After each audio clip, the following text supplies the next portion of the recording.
Mga kababayan, yung sabi ni Chavit na kung saan mga kababayan ay mai-impeach daw si PBBM. Naku po. At si PBBM daw ang pinaka-mastermind sa lahat ng korupsyon. Ayan, Ma'am Lilito Ninihilo po. Ito po mga kababayan ang sinabi. No? Dito mga kababayan, masusunog natin si Chavit dito sa mga sinasabi niya. Actually, mga kababayan, ipapanood ko muna sa inyo bago tayo mag-react at bago natin siya sunugin. Kaalyado noon, whistleblower na ngayon. Mabibigat na alegasyon na naman ang binitawan ni dating Ilocos Sur Governor Chavit Singson laban kay PBBM. Pero para sa Malacanang, ito'y puro paninira lamang. Tama! Ang detalye sa agenda report ni Hannah T. Tama yan, paninira lang talaga yan. Former Ilocos Sur Governor Chavit Singson si Pangulong Bongbong Marcos sa isang debate. Mastermind daw kasi ang Pangulo pagdating sa korupsyon ayon kay Singson. Mga kababayan, hinamon ni Chavit si PBBM ng isang debate. Ngayon, mga kababayan, kung magdebate ba si PBBM at si Chavit, makukulong ba ang makurap? At saka mga kababayan, ganito lang reaction ko lang. Bago dapat maghamon ng debate, yung hindi lumulunok ng sipon. Ha? Kasi mahirap yun, di ba? Girl, alam mo girl, mahirap makipagdebate sa ngungo. Ha? Yung naghahamon ka ng debate, tapos bulol ka magsalita, tapos hingos ka ng hingos, yung sinus mo, nagbara na sa ngalangala mo. Mahirap, mga kababayan. Yeah? Anong mapapala sa pagdidebate? Sige nga, magdidebate. Pag sinabi ba ni PBBM ngayon, sige, magdebate tayong dalawa. Anong itatanong mo sa akin? Kapag ba sinagot ko, makukulong ba ang makurap? Sige nga, mga kababayan, ganito po yan. Alam nyo si Chavit kung bakit nakaganyan? Hindi niya kasi napala na siya ang sasalo. Siya ang sasalo sa Miss Universe. Kasi nga, sabi nga, ng may-ari ng Miss Universe, mahirap mangarap sa isang bagay na hindi mo naman kayang kamitin kahit na 100 taon. 'Di ba? Mapanlin lang, mapanira at sinungaling. Yan ang sabi ng may-ari ng Miss Universe. Kaya ngayon, hindi naman siya kasi hindi kasi nag-success yung pangarap niyang maging Miss Universe owner. Kasi nga hanggat ang Miss Universe owner ay hindi binayaran at hindi kaya ni Chavit sa bidding at hindi niya kayang bumili, hindi talaga mapapasa kanya yun. Tandaan niyo mga kababayan, sinabihan nga siya ng may-ari ng Miss Universe na delusional, at mapanlin lang. Mahirap mangarap sa isang bagay na kahit 100 taon ay hindi kayang ma-achieve. Di ba? Yun ang sabi. So ngayon, hindi siya nag-achieve, hindi siya nag-success doon, si PBBM ang binira. Continue natin. At anytime soon, posible raw ang pagpapatalsik sa kanya. Ma-impeach daw. Ang advice ko sa my former friend, dapat sumuko na siya. Mas maganda kung sumuko sa pulis o sa military. Hindi, tanong ko lang, Manong Chavit, bakit susuko si PBBM? Ano bang kinaso niyo sa kanya? Di ba? Ito lang maitanong ko lang, Manong Chavit, nag-uulyanin ka na ba? Kahit saang husgado ka pumunta, wala pong ganun, Manong. Pasusukuin mo yung presidente, pasusukuin mo nung tao sa sundalo o sa pulis. Para saan? Anong isusuko niya? Ito alam mo yung sa totoo lang, kay Manong Chavit, ito.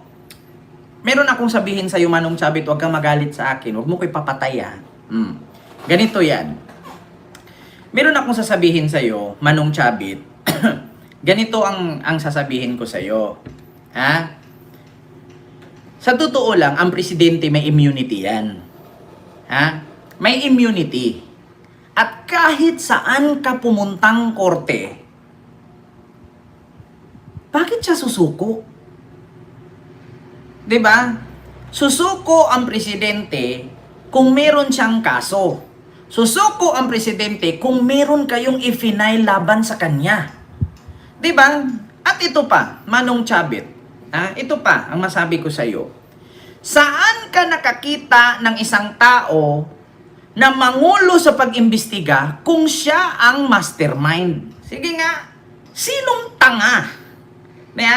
Sinong tanga, sinong bobo na magpa-imbestiga ka kung ikaw pala ang mastermind? E di ngayon pag iniimbestigahan yan, ikakanta ka ng mga nasa baba, ikaw pa rin ang makulong. Di ba? Ma'am Ana Amador, hello po. Di ba? Isipin mo yung mabuti, Chavit. Sinong tanga magpapaimbestiga ng korupsyon kung siya ang mastermind? Sige nga.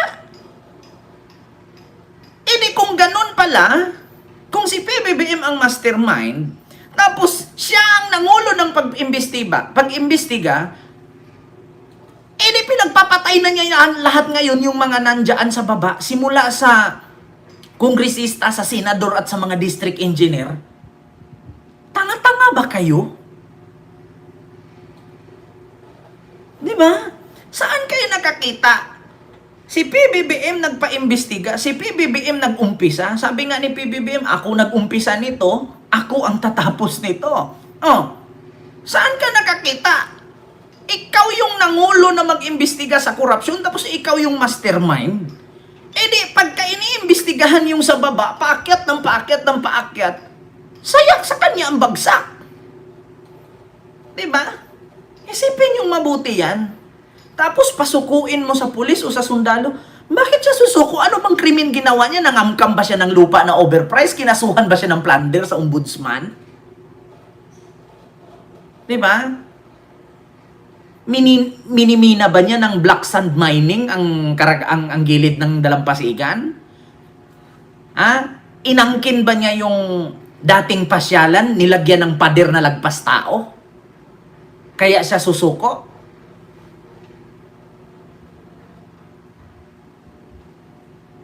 Diba? Sige nga. Anong akala ninyo kay PBBM? Bobo? Hindi nyo ba naisip? Hindi nyo ba naisip? Halos lahat ng kongresista pabor kay PBBM. Halos lahat ng senador ngayon walang imik kay PBBM. Maniwala lang ako na si PBBM ay may kasalanan kung ang mga kongresman, ang mga senador, mismo ang magtawag sa kanyang pababain siya. Pero tanungin nyo ang mga kongresman, halos 200 plus nakasuporta kay Marcos. Halos mga kasundaluhan at kapulisan nakaloyalty kay Marcos. At bakit kayong mga DDS ang pinagdadampot? Sige nga. Sige, pakiisip. Mga DDS, lalo na si Chavit, hindi nyo ba naisip?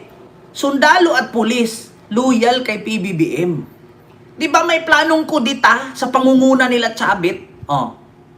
Nangyari? Nga.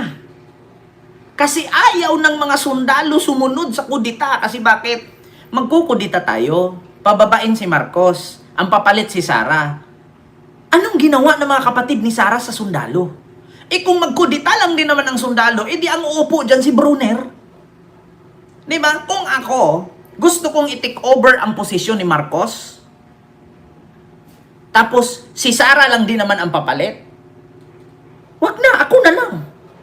Di ba? Kung ako si Brunner, iti-take over ko ang posisyon ng presidente, ako makipagpatayan doon sa mga supporter. Ako makipaggera doon sa mga sundalo na kakampi sa kanya. Tapos, ang uupong presidente, si Sara. Ano yun? Tapos, ang maririnig namin mula kay Pulong, pro-China sila. Diba? Tapos, pasusukuin nyo si PBBM na walang kaso. Ni minsan si PBBM walang nag-file ng kaso. Saan ka ba nakakita nang pasusukuin mo sa pulis o sa sundalo na wala namang kaso? Bakit hindi mo isabi kay Sara Duterte na sumuko siya? Kasi si Sara tad-tad ng kaso. Sangkaterba. Hindi pa tapos. Nadagdagan na naman. May paparating pa. Di ba? Dapat kay Sara mo yan sabihin. Continue natin, mga kababayan. Diyos ko, saan ka nakakita? Mangungulo ka sa investigasyon, sa korupsyon, tapos ikaw ang mastermind. Sinong tanga nang gagawang ganun? Sige nga. Ito, example ko, Chavit.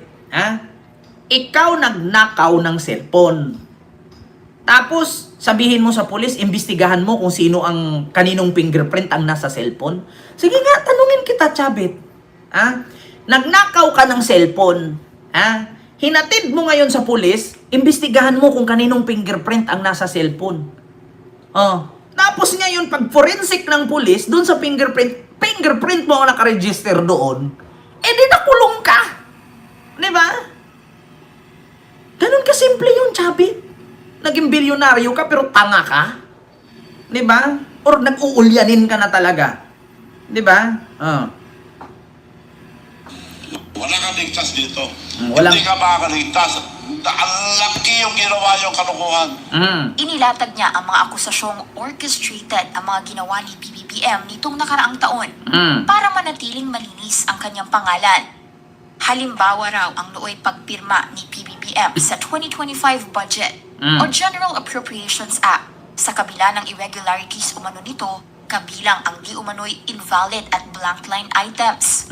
At dahil bumagsak daw ang public rating ng Pangulo. Ano daw? Invalid at black line item doon sa GAA na pagpirma.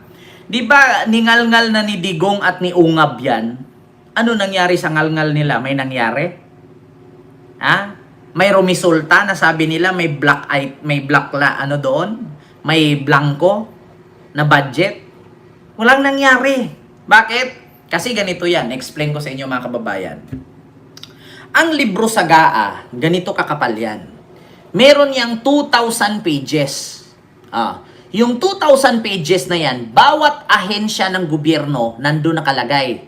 Bawat ahensya, may mga, column 1, column 2, column 3, column 4, hanggang column 10.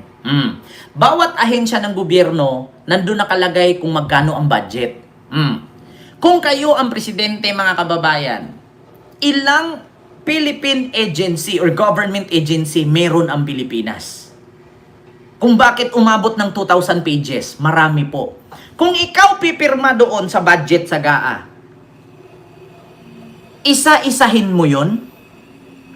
Sige nga, Chavit, tanungin kita, kung ikaw ang presidente, pipirma ka sa budget ng Pilipinas na may 2,000 pages, isa-isahin mo?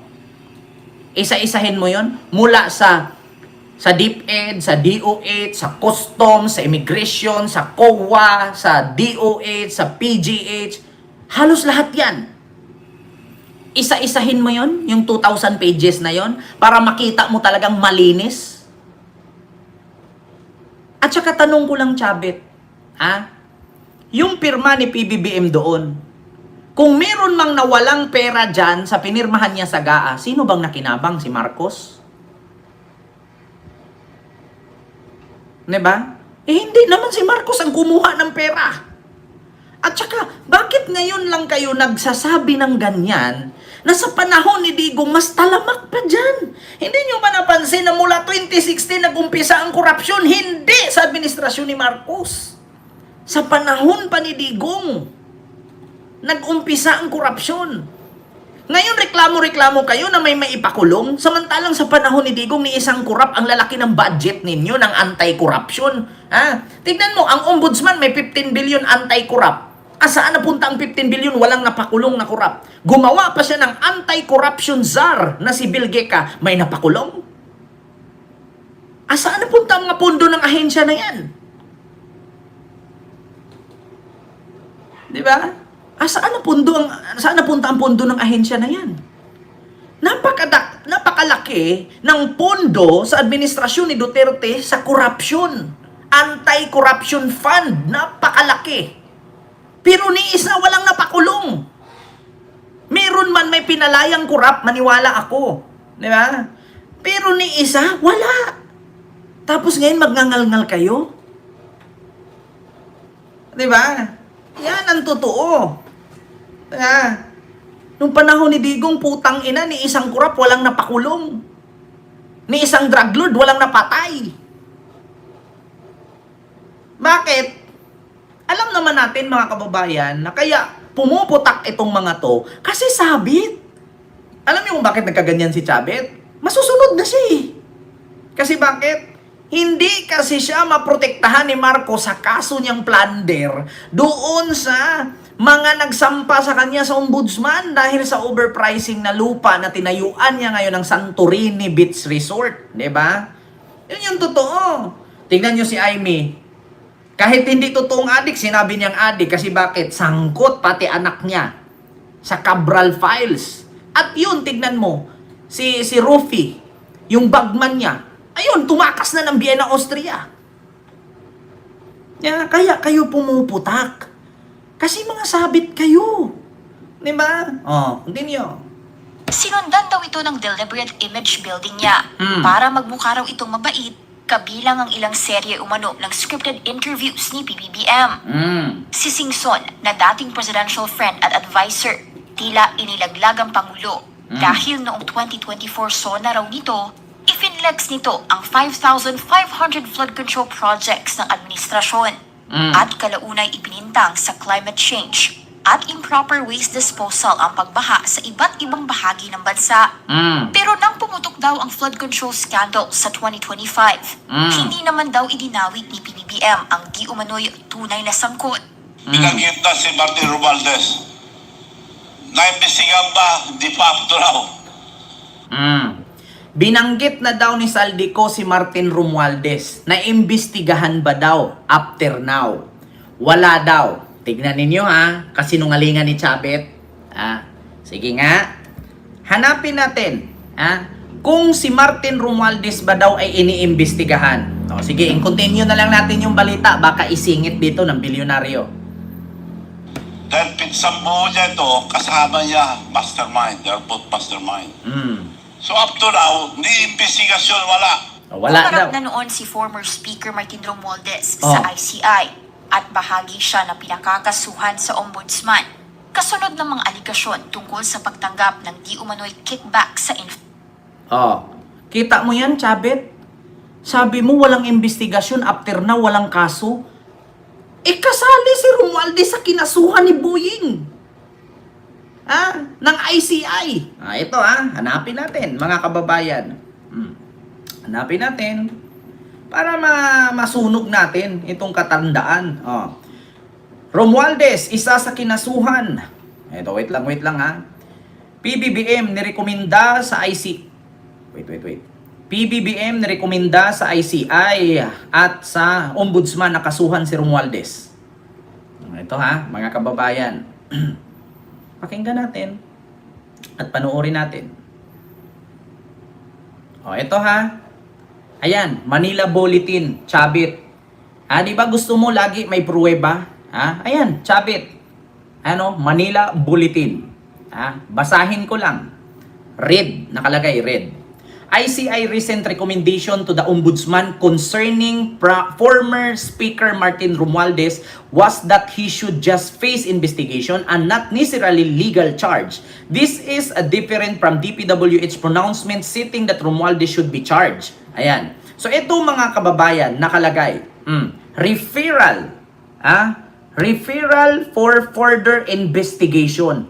So anong sabi mo, Chavit, na walang investigasyon kay Romualdez? Mismong si PBBM na nga nagsabi na ipinaubaya na niya sa ICI at sa ombudsman si Romualdez para kasuhan. Diba? Sinong papaniwalain mo, Chavit? Sinong maniniwala sa'yo? Katandaan mo yan kung ano-ano yung pinagsasabi mo. Hindi mo ba naisip na kaming mga vloggers, kinontent namin yan noon wala na, patay na. Si PBBM na mismo nagpa-imbestiga kay Romualdez para kasuhan. Tapos sasabihin mo, until na walang investigasyon? Chavit, lokohin mo, lilang mo, wag kami. Diba? Papunta ka na Papunta ka ng ulyanin continue. For projects. Una nang ibinahagi ni Singson, Natalamak daw ang tila maanumalyang proyekto sa Ilocos Region, ang baluarte ng pamilya Marcos. May mga paborito raw itong kontratista, pero kapag sinilip ang mga proyekto ay tila ghost o substandard naman. So talamak daw ang Ilocos Norte. Ngayon mga kababayan, tatanungin po natin, sino po ba ang may proyekto na 2.5 billion? Totoo naman talagang talamak. Totoo pong talamak ang Ilocos Norte. Bakit? Ba't hindi mo subukang tanungin kay Aimee? Saan napunta ang 28 proposal project niya na nagkakahalaga ng 2.5 billion? At saan napunta ang 500 million proposal project ng kanyang anak na dating Gobernador Mateo Manotok?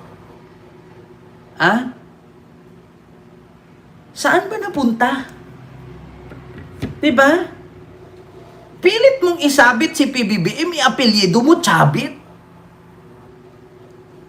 Diba, Ma'am Bernadette? Pilit mong isabit. Ikaw lang yung apelyido mo, Chabit, tapos ipilit mong isabit si PBBM. Ba't hindi mo subukang itanong kay Aimee Marcos? Totoo naman talagang talamak sa Ilocos. Ang problema lang, pondo yan ni Aimee Marcos at sa anak niya. Di ba? Diyos mio, Marimar. Pilit mong ano ito? Pakinggan natin, Mga kababayan. Wait lang. Pakinggan natin. Ito. Kasi talamak, sabi ni Chabit doon sa Ilocos. Di sige, buksan natin to kung totoo bang talamak. Ito ba yun? Ito ba yun? Talamak naman talaga. Pumalo sa halos 21 billion pesos ang halaga ng umano'y wish list ng mga senador ng 19th Congress na pasok sa 2025 National Expenditure Program o NEP. Sa tinaguri ang DPWH leaks na hawak ng Bilyonaryo News Channel, top 1 si dating Senate President Chis Escudero na may 3 billion pesos. Kasunod niya sina Senator Aimee Marcos at Education Secretary Sani Angara. Narito ang exclusive... di ba? Talamak naman talaga. Bakit? Saan mapupunta ang 2.5 billion na proposed budget ni Aimee sa 2025? Taga Ilocos naman siya. Hindi naman po pwedeng ilagay niya yan sa Leyte. Si Romualdez naman taga Leyte. Hindi naman po pwedeng ilagay ni Aimee sa Davao yan. Si Sara naman ang taga Davao. Diba? Yan ang mahirap sa inyo. Putak kayo ng putak. Hindi nyo iniisip. Bumabalik sa inyo yung mga sinasabi ninyo. Diba? Ito, continue. Mga kababayan, may mga sinasabi pa siya dito. Hindi lang si PBBM ang inatake ni Singson. Si Palace Press Officer at Undersecretary Claire Castro. Dati na raw attack dog ng Pangulo. Pero kalaunay, inappoint naman bilang USEC. After 13 days lang, yung last na banat niya kay BBM, after 13 days, Claire Castro was appointed USEC of the Presidential Commission Communication Office. Sabi niya, after 13 days daw, pagkatapos daw bumira ni Yossi Claire, ginawa na daw PCOO, Undersecretary, or PCO Undersecretary. Mga kababayan, simula nung naalala ko, si Yossi Claire Castro, simula nung kasagsagan, pagpasok ko sa politics last November 2025, si Yossi Claire Castro, BBM vlogger na yan. Pero hindi natin maitanggi kakamping yan. Saan banda yung sinasabi mo na 13 days last na bira ni Yossi ay ginawa siyang PCO Undersecretary? In November pa lang, 2025, si Yossi Claire Castro, nag-vlog na yan about PBBM. Binira na yan ng mga DDS. Kasabayan ko si Yossi Claire na umangat. Kasi bakit? Si Yossi Claire dati hindi pa yan focus sa pagbabloging. Ang mga ano niya is nasa reporting siya.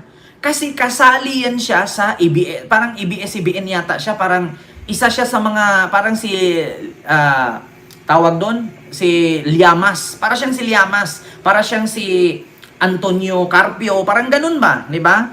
Mga kababayan. So kung naaalala ko, kasabayan ko si UC Claire, biglang nag-boom sa YouTube. Pero marami na siyang subscribers. Kasabayan ko yan last November 2025. Doon kami nag-boom. Ang pinakauna talagang nagbablog dyan sila Coach Jarrett, di ba? Sila Mima, sila Boss Mike, yan sila Chris Ulo, yan talaga sila. Ngayon, sumunod kami, sumabay kami, andyan na si UC Claire, nandyan na ako, nandyan na si Bullpoint Man, nandyan na sila Nyolo, di ba? Nadagdagan na. Di ba? November 2024. Yun, November 2024. Kaya pagka 2025, hanggang sa ngayon, nagwa 1 year na ako. Kasabayan ko sila UC Claire. Kaya paano mo nasabing 13 days lang, pagkatapos bumira kay PBBM, naging UC undersecretary na siya. So paano nangyari? Paano nangyari? Na 13 days binira pa niya si PBBM tapos ginawang PCO undersecretary? Alam mo, sa totoo lang, Chabit, kung himay-himayin natin yan, puro kapalpak. Fake news ka. Mga political analyst, nasa radyo yan, si UC Claire. Kasama yan ni J. Ruiz. Si J. Ruiz nung time na yon, sabay silang na-promote, sabay silang ginawang ganyan. So, paano nangyari 13 days binira pa ni UC Claire si PBBM? 2024 pa lang, ng November, nagbablog na yan. At hindi si PBBM ang binira niya, which is sumuporta siya sa administrasyon. Hanggang sa nag-boom siya nung kumalat ngayon sa DDS na meron siyang niyaw-yawan na sinugod na presento na kinulong ang kanyang kliyente na walang warrant of arrest. So, paano nangyari? Diba? Doon si UC Claire nag-boom noong nilabas ng DDS na nagwala siya sa presento. Hindi pa siya PCOO noon, undersecretary. At ako naman nag-boom noong binanatan ko si Cathy Binag. Doon kami nagkasabay. So paano nangyari? Diba? Doon yan sa kasagsagan na ipinatawag si Enzo Recto sa Quadcom, pati si Peebles. Doon nag-umpisa yan. Yung pagbablog namin. Doon yan nag-umpisa na may lumabas na warrant daw, tapos si Trillanes nagsalita, November, tapos lumabas na itong si Atty. Conte. Doon yan nag-umpisa. So, paano nangyari? 13 days, binira pa ni UC Claire, tapos after 13 days, kinuha na siyang PCO, undersecretary. Tanga! Hindi si PBBM kukuha ng undersecretary kung alam niya sa sarili niyang kinalaban siya. Gagawin mo pang bobo si PBBM. Ikaw nga alam yung sumugal na alam mong talo ka eh. Diba? Alam mo sa totoo lang, Chabit, ikaw yung ganun, wag mong itulad kay PBBM yung ginagawa mo. Kasi ikaw, ang style mo, makasandal ka lang sa balikat ng Miss Universe, okay lang kahit gumastos ka ng milyon. Yeah. Okay lang kahit umubos ka ng milyon basta masandalan mo lang si Catriona sa balikat pero si Catriona umatras. 'Di ba? Kasi alam ni Catriona yung karakas mo. Yeah. Hindi ganun si PBBM. Ikaw lang yun. Gumagastos ka ng milyon para makasandal lang sa balikat. Walang ganun. Ikaw lang yun. Hindi tanga si PBBM. Hindi si PBBM gumagastos ng milyon para makadikit lang yung ulo sa dibdib ng Miss Universe. Diba? Pareho lang kayo ni Digong, mga manyakis. Totoo naman. Trending nga yung video na yun. Papatulog-tulog pa siya pag ano, no? Tapos sabi ni Catriona, gumanon si Catriona, di, tumayo siya kasi alam niya hindi matama sa balikat pakita natin. Wait lang. Tingnan natin.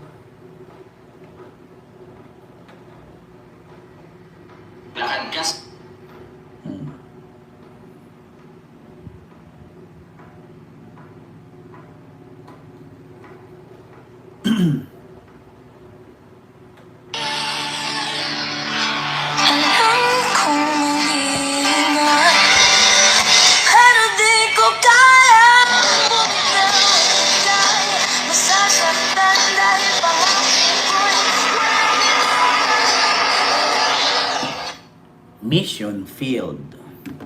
Diba? Continue. Budget of 2.4 billion nagbago na at akdog pa rin pero tuta na ni Marcos. Agarang sagot ng Malacanang.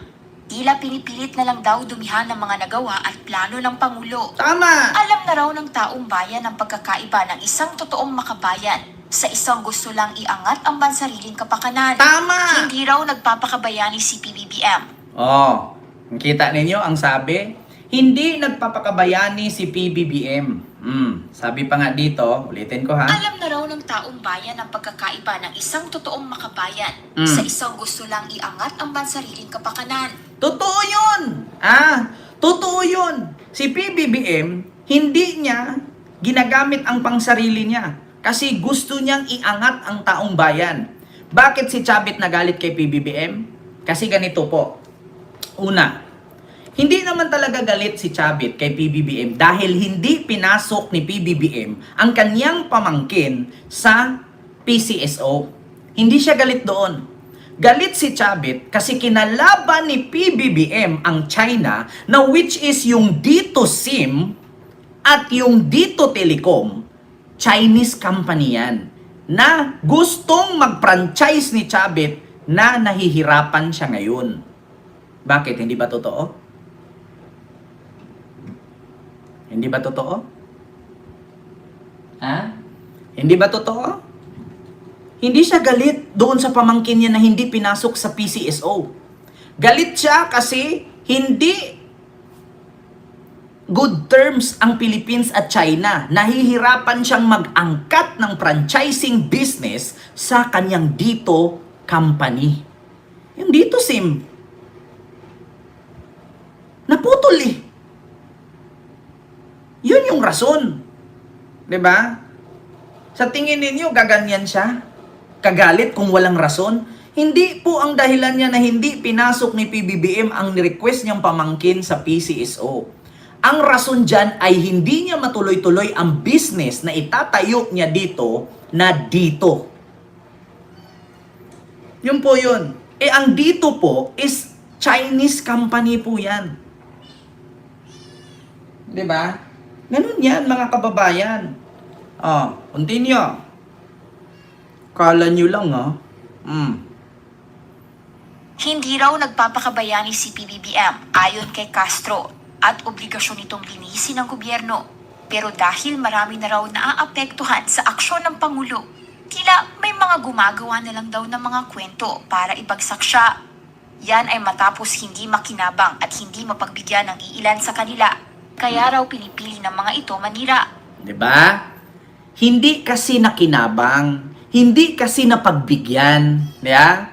Kaya pinilit na lang manira, 'di ba? Mas nakakabahala ay yung gumagawa-gawa lamang sila ng kwento para ibagsak ang Pangulo matapos na hindi makinabang at hindi napagbigyan, sa hiling ay maninira na sila. Nang which is totoo naman. Hindi napagbigyan. Hindi nila napakinabangan. Bakit? Simple kasi yan mga kababayan. Kapag tumulong kasi tayo, yung wala dapat tayong hinihiling na kapalit. Kaya nga ba kung bakit ang lakas ng loob ni Chavit tumulong kay PBBM noong 2022 election? Kasi may kapalit, may hihilingin siya doon. Business. Ngayon, pumunta sila ng Japan. Sabi pa nga ni Sandro, Dad, Manong Chavit is there at the back. Hindi siya pinansin nung nasa Japan. Cellphone na lang doon si Mang Kanor. Sabi ni Sandro, Dad, Manong Chavit here at the back. Sabi naman ni PBBM, thank you sa mga nagmamahal sa atin dito sa Japan. Lalong-lalo na yung kaibigan natin. Ganon si PBBM doon. Ba? Hindi pinigkas ang pangalan ni Chavit. Gusto nyo naman makita? May pruweba ba? Ito. Chavit. Dedma ni PBBM sa Japan. Yan yung rason, mga kababayan. Ay nandito.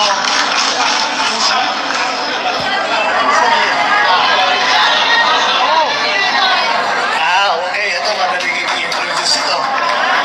Ang nasa natin, hindi ko na nakita nakita eh. Nasa dulo, kasama, katabi ng ating ambassador, ikwento ko naman, Kaalyado noon, paano naging presidente itong kaalyado Rocha. Hindi mo na susuportahan. I wanna go. Hindi kami pangihinayangan. I wanna... Hindi Rocha. kaalyado noon, Ikwento ko naman paano. At ganito, ay nandito.